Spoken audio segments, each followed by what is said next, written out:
gauche, donc d'abord sur ce comité de travail et ensuite sur le plan d'action qui devrait découler du comité de travail. Alors, Mme Damour, M. Calment, M. Legault et Mme Giraud sont à table. Alors, on va les écouter à l'instant et on vous retrouve tout à l'heure, Sébastien. Merci. À tantôt.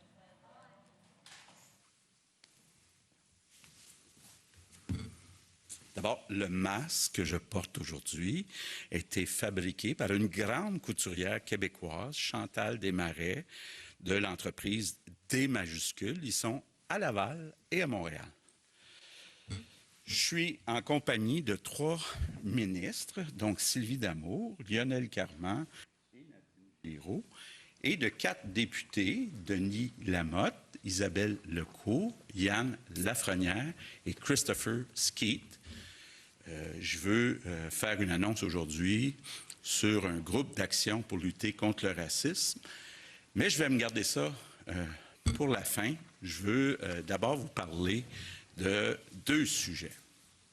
La pandémie, la situation actuelle, et puis, bon, ce qui s'est passé la semaine dernière avec la loi 61 sur les infrastructures. Commençons par la pandémie. Ça fait 3 mois qu'on mène une bataille contre le virus pour essayer de limiter la propagation du virus. Je dirais qu'après 3 mois, on peut dire qu'on a eu une défaite et une victoire. La défaite, évidemment, c'est dans nos centres de soins de longue durée, donc que ce soit les CHSLD, les RPA, les RI. On a eu 4700 décès.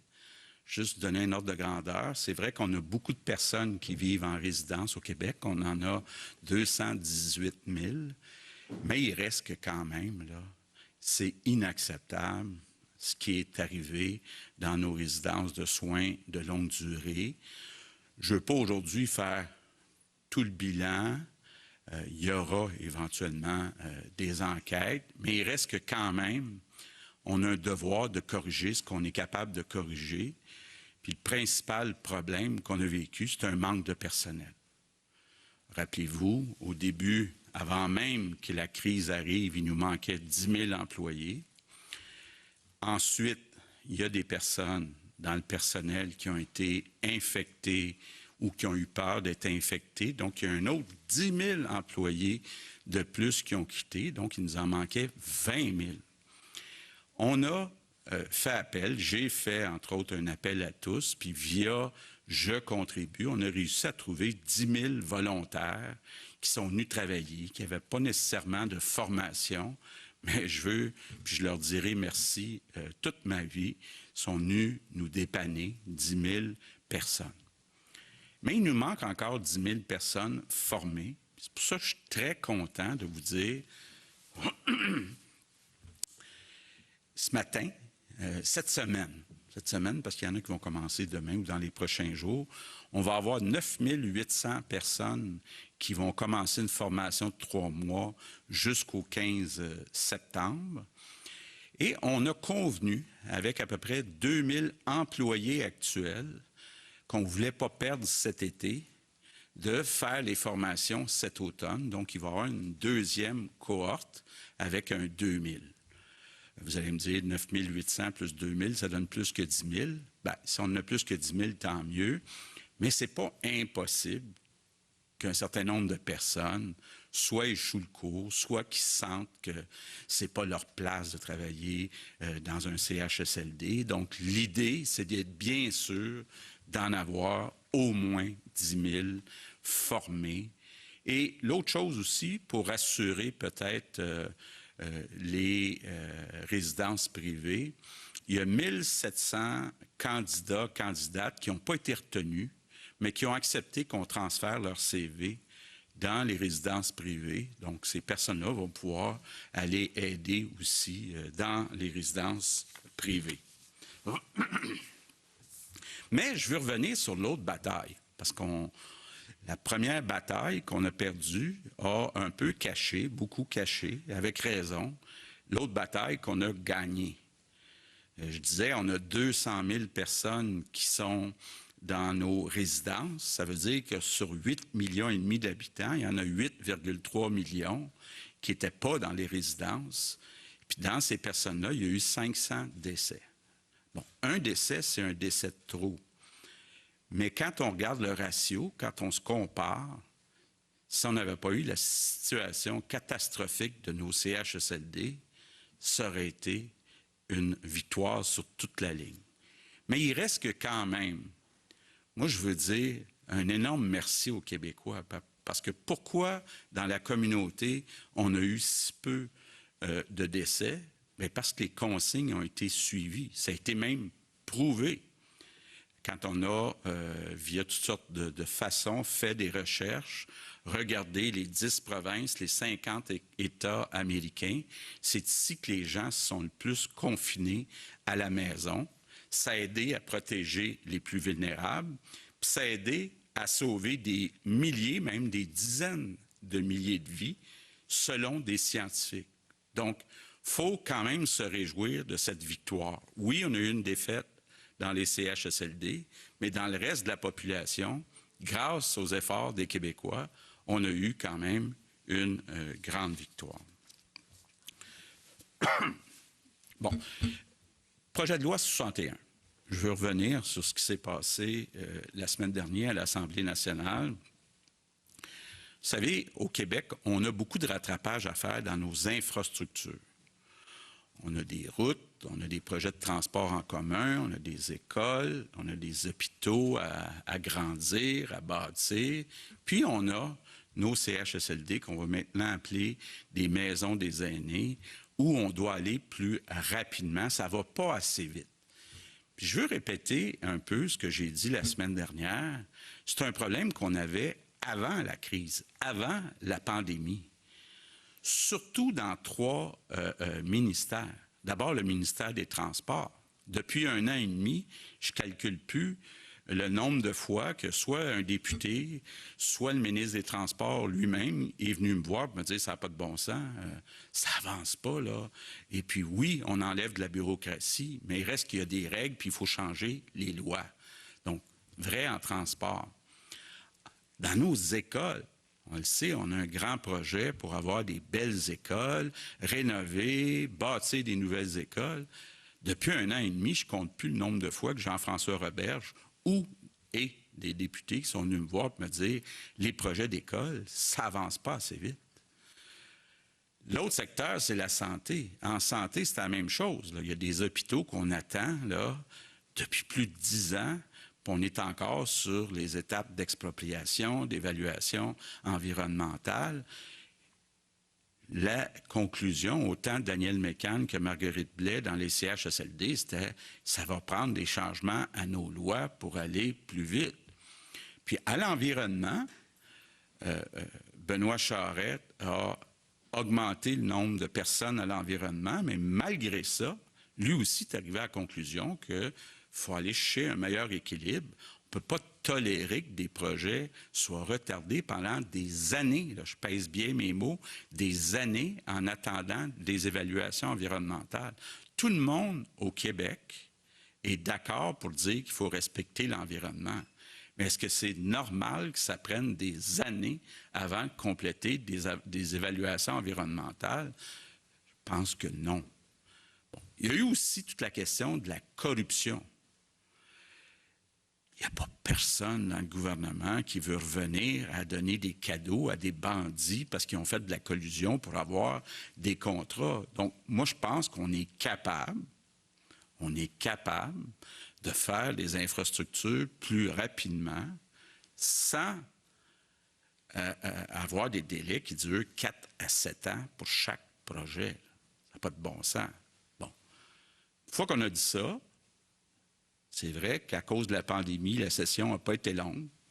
Donc, je ne veux pas aujourd'hui blâmer qui que ce soit, mais je veux juste dire qu'il va falloir se reparler dans les prochains mois avec les partis d'opposition, avec les groupes environnementaux, avec les gens qui ont travaillé sur la commission Charbonneau, avec toutes les personnes qui sont impliquées dans des projets.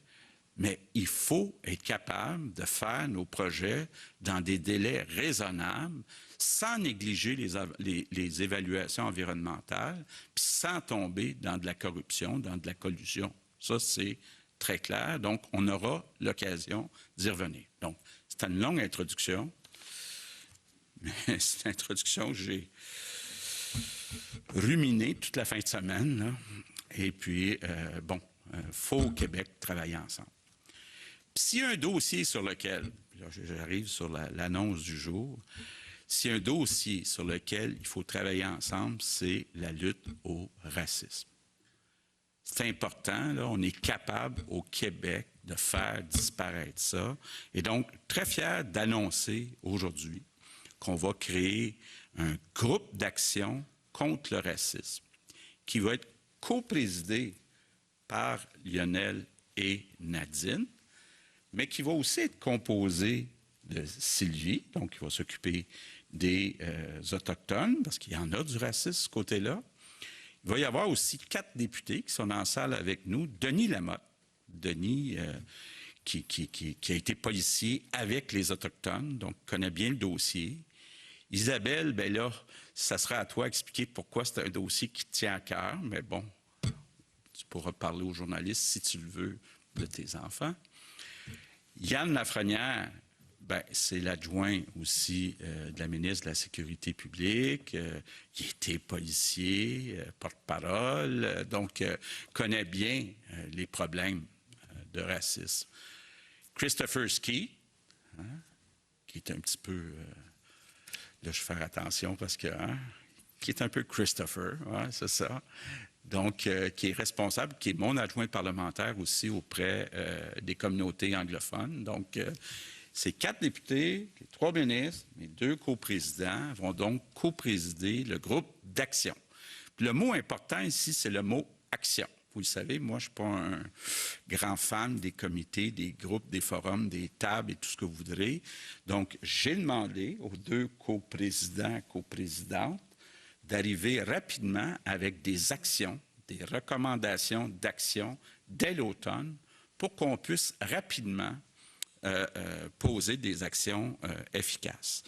Ça va toucher plusieurs secteurs. Évidemment, la sécurité publique, mais pas seulement la sécurité publique. Le problème est beaucoup plus large que ça. Il y aura aussi la justice, le milieu scolaire, le logement, l'emploi. On n'en parlera jamais assez. Donc, ils vont déposer ce groupe des 7, c'était des peintres dans le temps, hein, le groupe des 7, des recommandations concrètes d'ici l'automne, parce que c'est important qu'on agisse, puis je suis convaincu qu'on est capable de travailler ensemble. On a tous été touchés par ce qui s'est passé aux États-Unis, mais en même temps, on ne veut pas importer ce climat d'affrontement qu'on voit aux États-Unis. Puis je pense qu'il y a un consensus au Québec, un grand consensus, ce n'est pas l'unanimité, consensus sur 2 choses. 1, la grande majorité des Québécois ne sont pas racistes. 2, il y a du racisme, il y a des personnes racistes au Québec. Et on a un devoir de résultat. Donc, il faut qu'on agisse, de le faire à notre façon, de le faire ensemble, donc d'éviter de se diviser, entre autres, sur un mot. Là. Il y a un problème de racisme et il faut se battre pour ne plus tolérer de racisme au Québec. Donc, on est rendu à l'étape de passer à l'action. Puis, je vais passer la parole à nos 2 coprésidents et à la ministre des Affaires autochtones pour vous parler un petit peu de comment ils voient ça. Mais, avant de passer la parole, I want to say a few words in English. Good afternoon. I'm here to announce the... Je suis ici pour annoncer la création d'un groupe d'action contre le racisme. Le mot-clé ici, c'est action. Les ministres Nadine Giraud et Lionel Carman vont co-présider ce groupe de travail. Le ministre Sylvie Damour sera responsable de la situation des Premières Nations et ils seront assistés par Isabelle Lecourt, Yann Lafrenière, Christopher Skeet et Denis Lamotte. Leur mandat sera d'identifier les actions que nous pouvons poser contre le racisme dans des secteurs où il y a des problèmes. Nous pensons à la sécurité publique, à la justice, aux écoles, au logement et au milieu de travail. Le groupe présentera ses recommandations à l'automne pour que nous puissions passer à l'action rapidement. Nous avons tous été touchés par ce qui est arrivé aux États-Unis. Nous ne voulons pas importer le climat d'affrontement, mais il y a un consensus sur deux choses au Québec. Premièrement, la grande majorité des Québécois ne sont pas racistes, mais deuxièmement, il y a du racisme au Québec. Il faut donc agir contre le racisme en travaillant ensemble. Nous ne pouvons pas tolérer le racisme au Québec. Nous ne pouvons plus le tolérer. Nous devons passer à l'action. Merci. Merci. Alors, Monsieur le Premier ministre, Monsieur Carman, Madame Damour, Mesdames et Messieurs, mes collègues députés, Mesdames et Messieurs, j'aimerais d'abord vous remercier, Monsieur Legault, pour votre confiance. Et à vous tous, je souhaite partager ma grande motivation à m'engager activement dans ce groupe d'action contre le racisme. Pour ceux qui me connaissent bien, je suis une personne de nature positive, une personne d'action. Je crois, comme le Premier ministre, qu'il faut savoir transformer les enjeux et les drames en opportunités vers le changement pour le meilleur et pour l'avenir. Les derniers événements ont réveillé une colère trop souvent silencieuse. N'ayons pas peur des mots, il s'agit d'une question de droit de la personne, au même titre que l'égalité femmes-hommes. Nous le savons, les minorités sont sous-représentées partout dans notre société. Déjà, de reconnaître le problème, c'est une partie de la solution. Mais il faut aussi accepter de dire que ça dure depuis trop longtemps. Il faut aller plus loin et clairement créer des obligations de résultat. Personnellement, j'ai eu de la chance dans la vie. La société québécoise a été généreuse à mon endroit et c'est pour cette raison que je souhaite maintenant redonner, faire la différence, jouer un rôle actif dans ce comité. Le Premier ministre fait preuve d'une grande volonté politique. J'ai choisi de m'engager avec la CAQ parce qu'il est un homme sincère qui veut vraiment faire une différence. Nous avons ici un rendez-vous avec l'histoire et c'est un legs auquel je suis honorée de participer. Votre gouvernement peut faire la différence pour les jeunes et les générations futures. Avec Lionel, Sylvie, mes autres collègues députés, nous allons proposer des actions concrètes pour obtenir des résultats rapidement pour la société québécoise. Aujourd'hui, je suis particulièrement fière d'être québécoise. Merci beaucoup. Je passe maintenant la parole à Lionel Carman. Monsieur le Premier ministre, Madame Giraud, Madame Damour, chers collègues, membres du groupe d'action contre le racisme, Mesdames et Messieurs, je suis très heureux et fier que le Premier ministre nous ait nommés pour prendre sous notre charge de lutter contre le racisme au Québec. Merci beaucoup. Heureux parce qu'il est temps de passer à l'action. Fier de faire partie de ce groupe parce qu'au 21e siècle, il n'y a plus de place pour le racisme dans notre société. Chacun, chacune, peu importe sa couleur de peau, son héritage culturel, ses orientations, doit pouvoir s'épanouir pleinement dans notre société. La société québécoise est l'une des plus ouvertes que je connaisse. Je le répète, c'est le meilleur endroit que je connaisse pour y élever sa famille. Mais il y a encore du travail à faire pour changer certaines mentalités. Il faut poser des gestes concrets et rapidement. C'est pourquoi nous irons au-devant des communautés, des groupes victimes de discrimination et des experts comme la CDPDJ afin d'entendre leurs préoccupations et ensemble trouver des solutions. Le Québec est riche de sa diversité. Chaque communauté a apporté sa contribution à l'édification du Québec dans lequel nous vivons actuellement. Il est temps de le reconnaître et que chacun y trouve sa place. C'est donc avec un immense plaisir que j'ai accepté ce mandat. Je vais m'y consacrer pleinement avec mon enthousiasme et je suis convaincu que cet exercice va faire évoluer notre société vers une acceptation de l'autre sans jugement, sans peur, mais uniquement pour ce qu'il est et de ce qu'il apporte avec sa diversité. Merci encore de cette opportunité. Merci Lionel. Maintenant, Sylvie Damour. Merci, Monsieur le Premier ministre. chers collègues ministres et chers collègues députés. Ce qu'on vous annonce aujourd'hui est important pour moi comme citoyenne d'un Québec que l'on souhaite progressif et aussi comme ministre responsable des Affaires autochtones. Non seulement en raison du contexte des dernières semaines. Il y a un petit problème.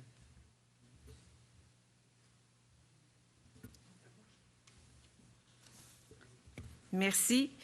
Donc, salutations d'usage, merci. Je recommence ce qu'on vous annonce aujourd'hui est important pour moi comme citoyenne d'un Québec que l'on souhaite progressif et aussi comme ministre responsable des Affaires autochtones. Non seulement en raison du contexte des dernières semaines, mais aussi à la suite de la publication de 2 rapports historiques. Le rapport de l'Enquête nationale pour les femmes et les filles autochtones disparues et assassinées et le rapport de la Commission d'enquête sur les relations entre les Autochtones et certains services publics au Québec.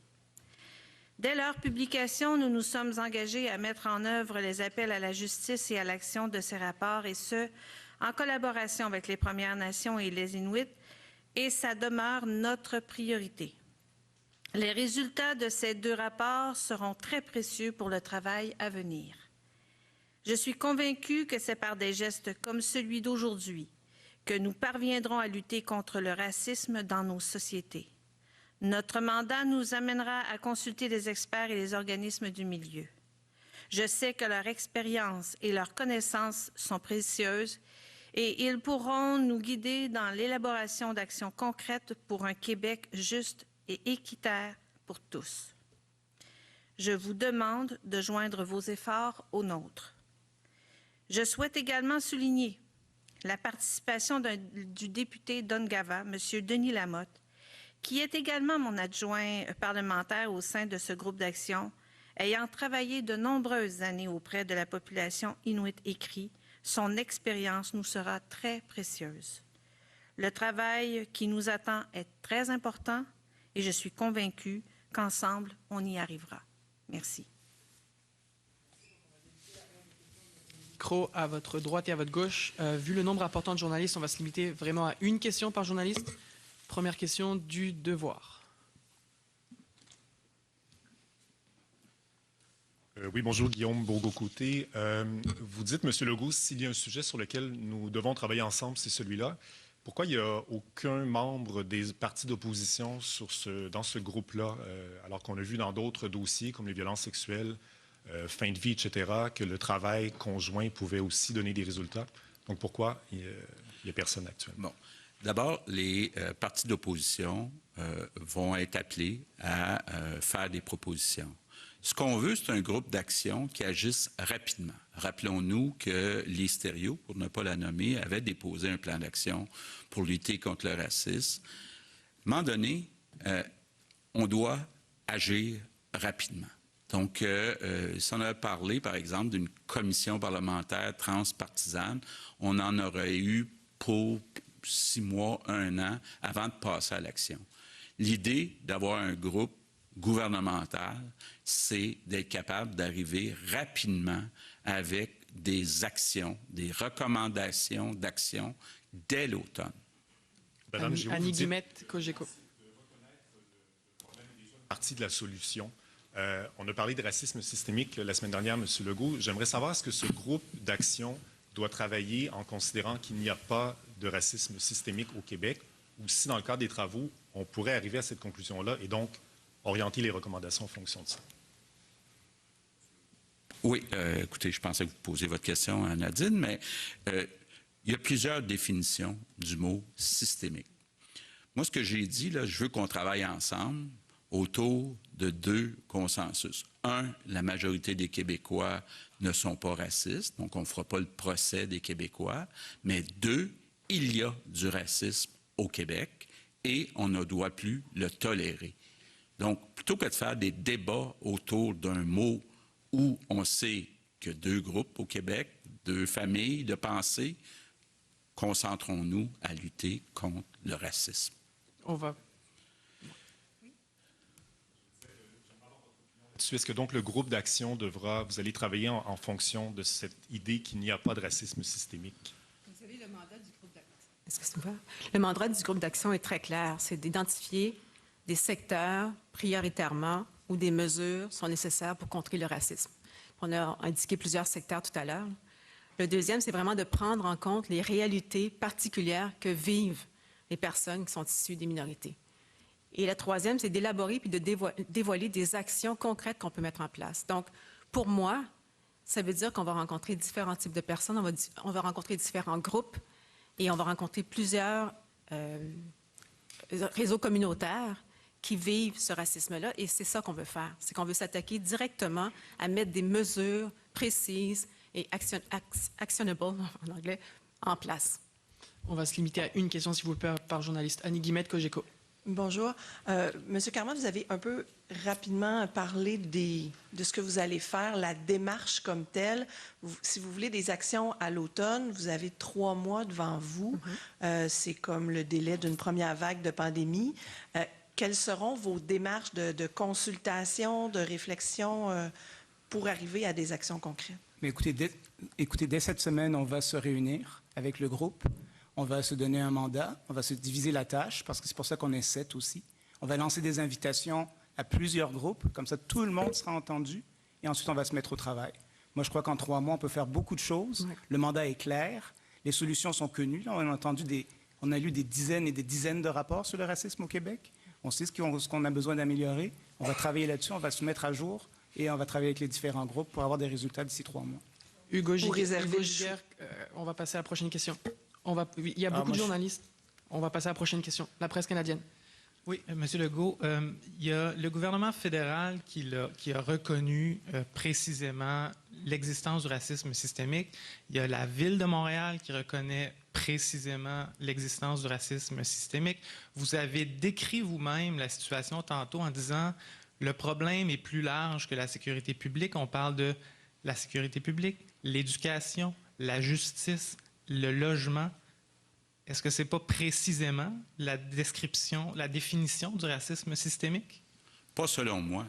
Selon vous, peut-être. Et puis c'est pour ça que je dis au Québec, il y a comme un peu 2 familles, 2 groupes. Il y en a qui ont une certaine définition du mot systémique. Il y en a d'autres qui ont une autre définition du mot systémique.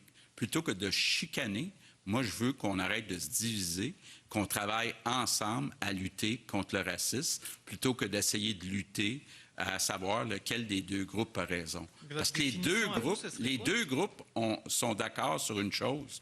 Il y a du racisme au Québec, puis c'est assez. On ne veut plus tolérer ça, puis on veut travailler à ce qu'il n'y en ait plus de racisme au Québec. Bénédicte Lebel, TVA. Bonjour, M. Legault. Début octobre 2019, vous vous êtes excusé auprès des Autochtones, notamment à la suite de la commission Vient. Ça fait quand même plusieurs mois. Qu'est-ce qui s'est amélioré? Qu'est-ce qui a changé? Quelles actions précises ont été posées depuis? Sylvie. Bien, en fait, depuis le dépôt des 2 rapports, le premier, c'est l'ENFADA, et qui a eu 1 an le 3 juin dernier, le 6 juin dernier, et le rapport Vient. Depuis les 2 dépôts des 2 rapports, ce que nous avons fait, c'est 5 rencontres. 2 rencontres politiques qui étaient avec les chefs autochtones pour qu'on puisse travailler ensemble à trouver des avenues pour prioriser les actions, les appels à l'action. Vous comprendrez que l'ENFADA a 21 recommandations spécifiques au Québec, qui sont les appels à la justice. Et les appels à l'action, il y en a 230 quelques recommandations. Et donc, il y en a quelques-unes. D'ailleurs, les excuses du premier ministre ont été faites. La reconnaissance des droits des peuples autochtones, ça a été fait. Des rencontres vont se poursuivre. Il faut imaginer là, que pendant la pandémie, on a mis un frein un peu aux rencontres administratives, mais on est à la 5e rencontre et ça va très, très bien à travailler avec eux pour justement là, prioriser les actions que nous allons prendre comme gouvernement. Naturellement, ça fait partie aussi, le racisme fait partie de ces 2 rapports et donc on va travailler en collaboration, les 7 du groupe là, sur ce dossier-là. On va prendre la prochaine question. Oui, alors... bonjour et félicitations Madame Nadine et Lionel Carman que j'ai connu très jeune, Franz André. Monsieur Legault, félicitations pour votre programme de 10 000 formations. Je suis ici pour représenter Madame François Marcelin François et tous les anges gardiens qui comptent sur vous, Monsieur Legault, pour prendre peut-être dans votre 8000 personnes que vous allez engager, peut-être ces demandeurs d'asile, ces anges gardiens qui travaillent dans les résidences privées, les anges gardiens qui sont des agents de sécurité, qui travaillent dans les stades de dépistage et qui comptent sur vous. Vous avez lancé un projet de 10 000 emplois et malheureusement, ces anges gardiens n'ont plus d'ailes à voler parce qu'ils ont été déçus. Alors j'espère, Monsieur Legault, si vous voulez, venez avec moi. Je côtoie ces gens-là 24 heures par jour, 7 jours par semaine depuis 3 ans. Venez avec moi, venez ressentir la détresse. Venez, monsieur, dans les hôpitaux, les gens qui n'ont même plus envie d'aller travailler parce que justement l'annonce ne les inclut pas. Il y a une forme de discrimination, donc j'aimerais entendre, s'il vous plaît. Et Mme Marcelin, présentement, est dans une chambre, dans son appartement de 4,5 avec ses enfants parce qu'elle n'arrive pas à vivre dans l'ensemble. Elle est avec ses 3 enfants et elle a été laissée pour compte. Alors j'aimerais savoir si vous avez un programme pour justement ces femmes d'anges gardiens dont son mari est présentement enterré en terre québécoise. Oui. Bien, écoutez, comme on l'a dit, avec le gouvernement fédéral, puis on était content de voir qu'il y avait une ouverture du côté du gouvernement fédéral pour qu'on accepte comme immigrants ces personnes qui sont venues nous aider dans les CHSLD pendant la crise des derniers mois. Donc, ça, c'est un dossier. Les formations, vous savez, on a eu plus de 80 000 demandes. On s'est donné un certain nombre de conditions. Parmi ces conditions, il y avait le diplôme de secondaire 3. Il y a des personnes un peu de toutes les communautés qui font partie de ces 10 000 étudiants qui commencent leur cours. Mais il faut séparer les deux dossiers. Accepter comme immigrants ceux qui ont déjà travaillé, c'est une chose. Choisir 10 000 personnes parmi les 80 000 applications, c'est une autre chose. Prochaine question. Bonjour à tous. Dominique Scali du Journal de Montréal. Une question de type un peu on jase pour M. Legault. Si on prend au Québec une personne autochtone, une personne noire, une personne blanche, qui sont nées dans les mêmes conditions socio-économiques, diriez-vous qu'ils risquent d'avoir les mêmes chances dans la vie, de faire face aux mêmes obstacles et les mêmes chances de réussite? Bien, écoutez, ça s'applique à beaucoup de gens. Moi, je pourrais vous dire qu'une personne qui est née à Sainte-Anne-de-Bellevue, dans un milieu ordinaire comme moi, par rapport à une personne qui est née à Westmount ou à Outremont, il y a toute une différence. Moi, j'ai eu la chance, grâce à l'école, de pouvoir faire mon chemin dans la vie, mais effectivement, il y a encore du travail à faire pour certaines personnes qui sont nées dans des milieux moins favorisés. Donc, il faut être prudent quand on répond à cette question. Ce sont ces gens qui sont nés dans les mêmes milieux, dans le même niveau de favorisation. Bien, écoutez, ça fera partie des études, là, puis ça fait partie aussi je pense qu'il n'y a pas juste une réponse. Lionel pourrait donner sa réponse, je ne sais pas. Moi, je pense que les gens sous-estiment une chose qu'on a au Québec, c'est l'accès à la santé puis l'accès à l'éducation. Ça, c'est majeur dans le devenir puis dans les déterminants sociaux de la santé de la population. Ça fait une grosse différence pour tout le monde ici. Il faut penser à ça. Je comprends qu'il y a plusieurs systèmes, que les gens pointent du doigt, plusieurs systèmes, mais l'accès aux services de santé puis l'accès à l'éducation, même aux services de garde, c'est majeur pour le devenir de la population. Prochaine question. Hi, Jayla Bernstein with CBC. Je ne sais pas s'il y a d'autres anglophones ici. Alors nous allons passer les questions en français d'abord. Prochaine question, Radio-Canada. Bonjour, M. Legault. Alors, santé publique, on a appris aujourd'hui qu'on allait permettre les rassemblements de 50 personnes et moins. Est-ce que ça ouvre la porte, par exemple, aux lieux de culte, les bars? Qu'est-ce que vous pensez quel bilan faites-vous aujourd'hui? Vous en avez parlé un petit peu au début là, de la propagation là, du virus en ce moment. Bon, écoutez, je sais qu'il y a des gens qui vont se dire, est-ce que c'est cohérent d'ouvrir tel groupe de 50 puis pas tel autre groupe de 50? Je pense que l'idée de la santé publique, puis comme je l'ai dit, depuis le début, on suit les recommandations de la santé publique, c'est d'y aller graduellement, sans vouloir créer de faux espoirs. Moi, j'ai l'impression, c'est une impression personnelle, que la santé publique devrait être capable de déconfiner pas mal tout prochainement. Mais ils veulent y aller graduellement. Parce qu'ils veulent voir si le déconfinement qu'on fait, ça a des résultats, entre autres, sur les hospitalisations. Donc, je pense que c'est un peu normal qu'on dise on en fait une partie, après on regarde les résultats, on en fait une autre partie. Mais moi, je suis le premier à souhaiter qu'on revienne le plus vite possible à une vie normale, puis ça inclut dans les lieux de culte. On va prendre la prochaine question.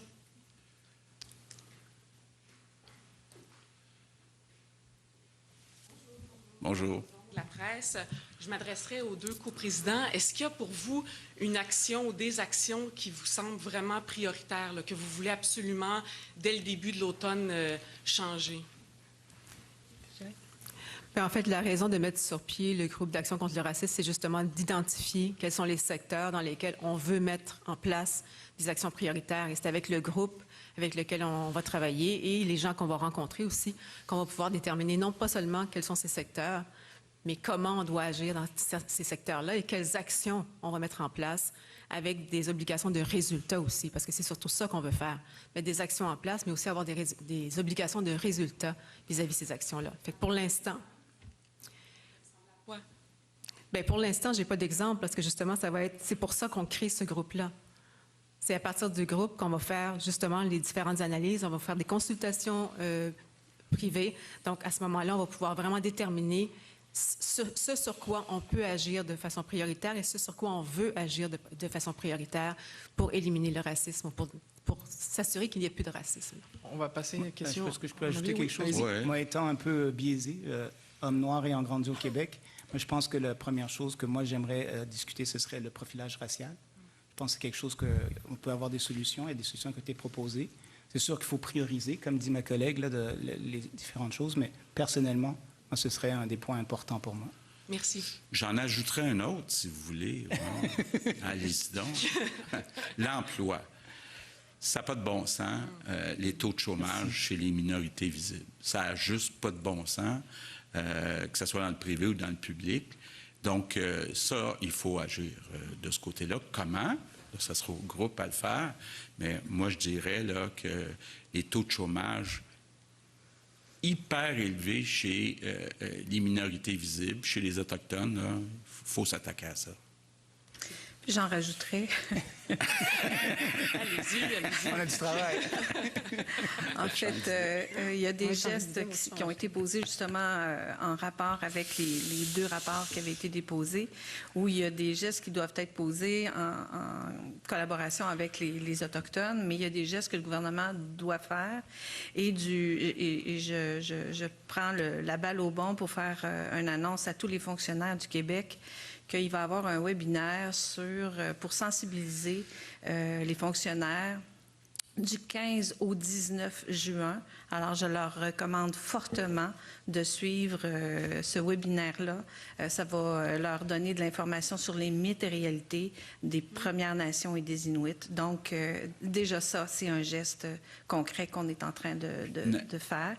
Et que je dois aussi vous dire que ça commence aussi par les cabinets.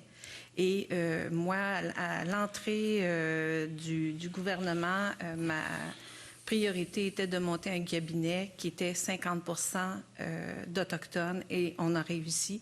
Donc, on montre l'exemple. La première chose qu'on doit penser, c'est est-ce que les gens sont qualifiés et ils le sont. La deuxième, pour moi, la deuxième raison, c'était aussi d'avoir des gens qualifiés, mais autochtones. Donc, c'est fait et on montre l'exemple comme ça. C'est des gens avec lesquels je travaille, c'est que des femmes. J'en suis très, très fière. Donc, c'est des gestes qui sont déjà posés, mais on ne s'arrête pas là, il faut continuer. Nadine. Oui. Je vous laisse la parole, dans le fond. Mais non, ce qui est important aussi pour moi, c'est, je reprends un petit peu ce que c'est lui disait, je regarde mon ministère. Et dans les ministères, là aussi, il faut qu'on donne l'exemple. Et je pense que c'est le premier endroit où on doit donner l'exemple. Moi, j'ai commencé avec les femmes il y a un an et demi quand je suis arrivée. Maintenant, on a une majorité de femmes dans nos délégations comme chefs de poste à travers le monde, alors que ce n'était pas du tout le cas quand je suis arrivée. Donc, il faut qu'on fasse vraiment pas à pas. Et c'est en mettant des mesures, en mettant des actions concrètes qu'on est capable d'y arriver. Puis, je pense que les ministères devraient donner l'exemple, en fait. Merci. Donc, on va passer en anglais.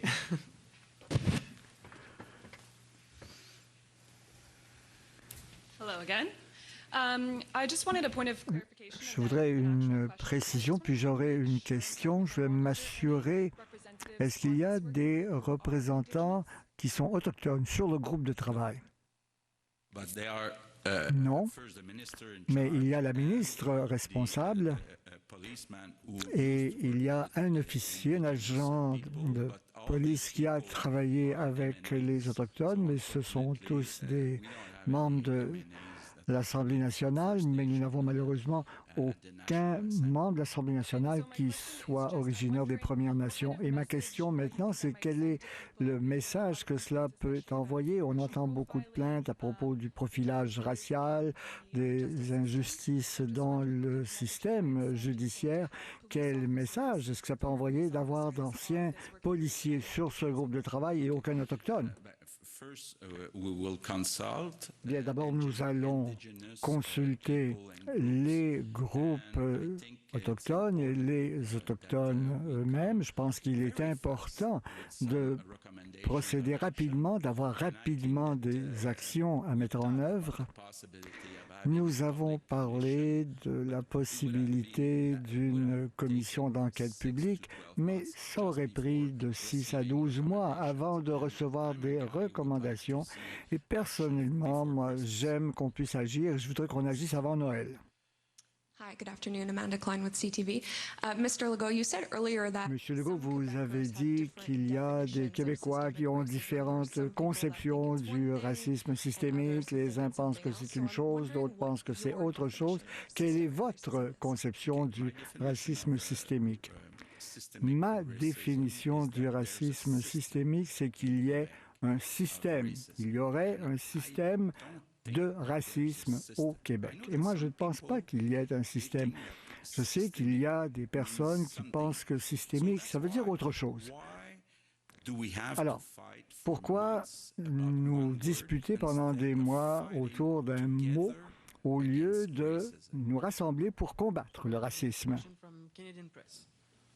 Good afternoon. Bill 21.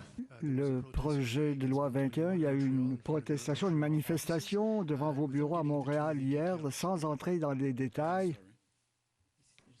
Sans entrer dans les détails, vous savez, le projet de loi 21 exclut certaines personnes à cause de leurs convictions religieuses. Ils n'ont pas accès à certains postes d'autorité au Québec.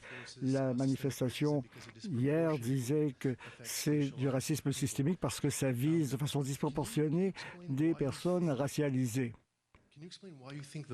Pourquoi pensez-vous que le projet de loi 21 n'est pas justement un exemple de discrimination institutionnelle? Alors, laïcité en anglais, donc secularism. Pour moi, la laïcité, ça n'est pas du racisme. Et ça finit là.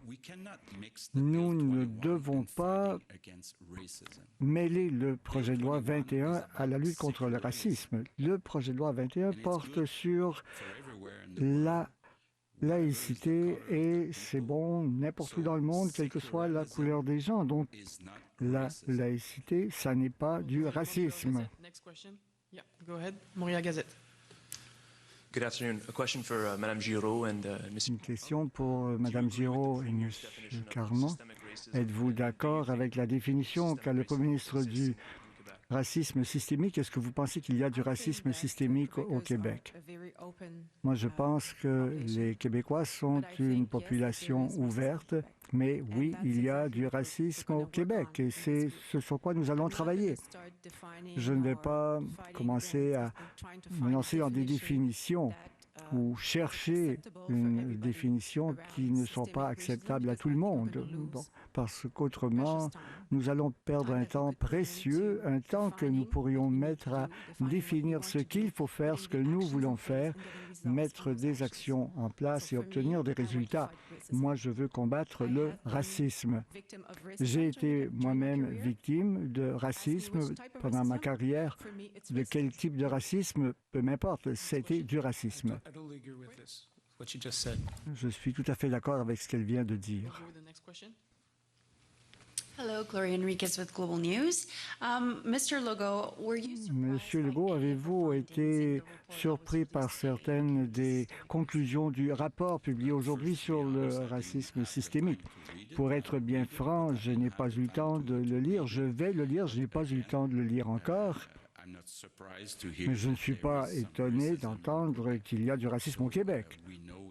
Nous savons que le taux de chômage est très élevé, trop élevé pour les personnes noires au Québec. Et nous savons qu'il y a des problèmes à régler avec les services de police. Nous savons qu'il y a du travail à faire. Donc, d'après ce que j'ai vu dans les médias ce matin, oui, je suis d'accord. We'll take a last one. Go ahead. Une clarification. Non, cela dit qu'il y a un problème de racisme systémique dans les... Bon, moi, je ne suis pas d'accord avec la définition de racisme systémique. Et le premier pas, c'est de le reconnaître, dit le rapport. Bien, je pense qu'il faut reconnaître qu'il y a du racisme. Merci. Merci tout le monde. Oui, j'inviterai les 4 élus à venir sur scène pour... Donc, une conférence de presse à 2 têtes.